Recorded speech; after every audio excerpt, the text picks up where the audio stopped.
objectives are to begin speaking before an audience. and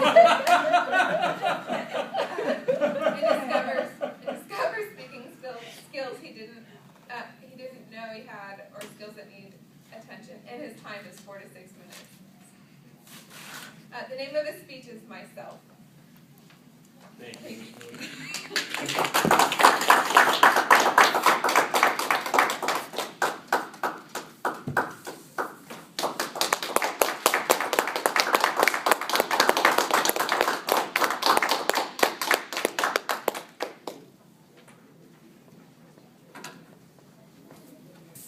Mr. Toastmaster, and ladies and gentlemen, it's so nice to be here finally. If any one of you think that I have some sort of a phobia about making public speaking, I'm here today to prove to you that you are actually correct.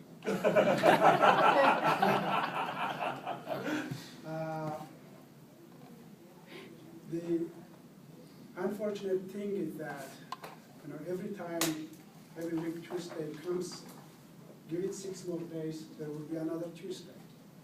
So I kept on moving it, and here I am finally. And it's good to be here, very good to be here. About 40 plus years ago, I was in grade school. Believe it or not, I was in grade school. And fully wavy black hair with some young complexion in me. My sister, my older sister, will almost every Tuesday, there is something about Tuesdays in Toastmaster. Every Tuesday, she will come pick me up about 7 or 8 o'clock in the evening, and she will go pick her husband from this club. And she didn't want to be by herself, so I was just keeping her company. We'll pick him up, and about 8:30 in the evening, he will come out, and very well, very nicely dressed. And on the way back home, I will listen to him talk to his wife about this thing called Toastmasters.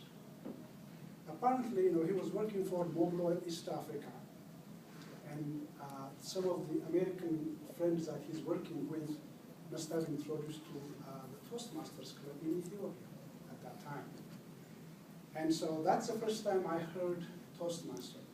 But for me, at a young age, the only toast that I know is a warm slice of bread with maybe butter on it, and I just never made the connection between Toastmaster and speech. For me, I thought it was a bunch of really nicely dressed people throwing a toast of bread at each other, and then whoever wins becomes the master, the Toastmaster. So fast forward to 1996, Redmond, Washington. As a vendor employee for Microsoft, a friend of mine, a coworker, asked me to join this club in Redmond, Washington called Toastmasters. Of course, my memory went back, and by then, I have gathered a few things about it, and I know what it was. So I joined the Toastmasters, was inside the Microsoft campus. I believe it was about the 4th week, and I was almost ready to make my Icebreaker, and I was told that my account got canceled. And I was wondering what happened. Basically, what happened was that club was sponsored by Microsoft, and it was paid by Microsoft, and as a non-Microsoft employee, I could not be part of that club. So me and my friend were unceremoniously kicked out of the room. And so, if you wonder, why, I have been not really willing to come here and make my speech, I really don't want to be kicked out again for the second time. So, here I am about 3 months in this club, and I'm still here. So,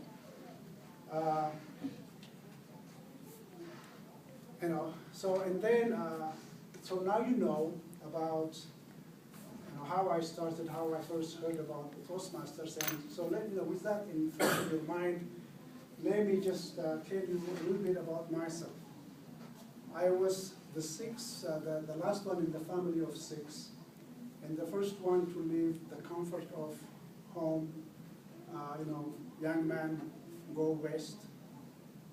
I left home almost during the last stages of the 70s, right after high school. I came to this country, but for me, the west, as far as I can go, was the Midwest, Michigan, where, as I'm sure you have heard recently, when the trees are of perfect size, a lot of lakes, the grass is very green, and cars, really rusty old cars most of the time. I went to a small liberal Christian college called Calvin College in Grand Rapids, Michigan. And when I was flying from Ethiopia to Frankfurt and then to Grand Rapids, Michigan, I was sitting next to this gentleman, and he saw that I was nervous, so he told me, "Don't worry about it. I know where you are going. My wife will come and pick us up, and we'll drive you to your college." That was fine, and his wife came to the airport, and based on my own tradition, you see, you meet someone for the first time, you go and shake their hands. But I didn't know that for Americans, especially for the women, you don't shake hands. So that was my first lesson. Since then, I've been able to keep my hands to myself when I meet new people. And so they drove me to my campus, and I got there. It was a small college, as I told you. It's about 3,500 students, mostly about 99% of them from the Dutch background. So I was sort of a novelty there. I made a lot of friends. But if you think, for someone like me who first came here, you guys don't look the same. You have guts again, you really do. Because for a long time, what about a couple of months, I couldn't tell Jamie from James. And at that time, it was sort of, the acceptable dress for students was pair of Converse sneakers, pair of jeans, long hair split in the middle, and I really couldn't tell the boy from the girl, or this jean from that jean. And the way I learned my lesson number 2 was that we have I stayed in the dorms, and we have this little mail slots, and every time I go there, I go with an apple, buy candy, or something in there for me, and I thought it was just it is there, everybody gets that. Apparently it was not, and at one time, I was, I couldn't make the names, I couldn't say them correctly, and this girl, she really got mad at me, and she said, "Don't call me Denise, don't call me Dennis, my name is Denise." So that's how I learned. I guess, it's a long story. To cut it short, it has been 40+ years now, and I really enjoy it, and I hope that being part of this group will help me be a better speaker. Thank you very much.